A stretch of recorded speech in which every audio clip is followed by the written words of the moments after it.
Bro Villupuram bus stand போயிட்டு எனக்கு போறது பஸ் காசு இல்லை சொல்லி யாருன்னா போய் காசு கேளுங்க கேட்டுடுவோம். ஆசைப்பட்டுட்டீங்க மஜா பண்றோம், மஜா மட்டும் தான் பண்றோம். ஏன்னா ஒரு உதவி செய்றீங்களா? சென்னைக்கு போனோம், வரும்போது தூங்கிட்டேன். பஸ்ல இந்த பர்ஸ் பேக் எல்லாத்தையும் எடுத்துன்னு விட்டாங்க.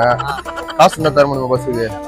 நீங்க என்ன காசு தர முடியும்? நெக்ஸ்ட் டாஸ்க்கு நான் கமெண்ட் பாக்ஸ்ல போயிட்டு கமெண்ட் பண்ணுங்க. கையில என்ன காசு நான் போயிட்டு அங்க அனுப்பிச்சு விடுறேன்.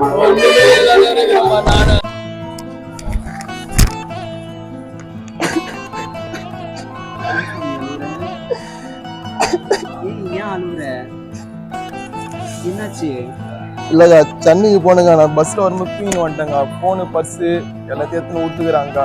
பேக் எல்லாமே போயிடுச்சுக்கா. என்ன பண்ண தெரியல. ஊருக்கு போனுங்க சென்னைக்கு. தூங்கிட்டாங்க.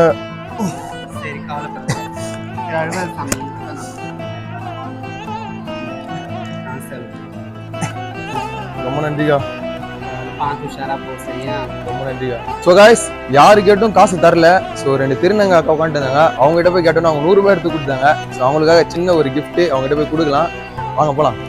அக்கா சும்மாதான் ஜஸ்ட் ஃபார் ஒரு பிராங்க். என்னோட சப்ஸ்கிரைபர் தான் சொல்ல சொன்னாங்க. இந்த மாதிரி பஸ்ஸுக்கு போறது காசு இல்லை கேளுங்க சொல்லி பப்ளிக் கிட்ட கேட்க சொன்னாங்க. நீங்க கொடுத்ததுனால உங்களுக்கு ஒரு கிஃப்ட் இருந்தாங்க. ஓகேங்களா? ரொம்ப நன்றி.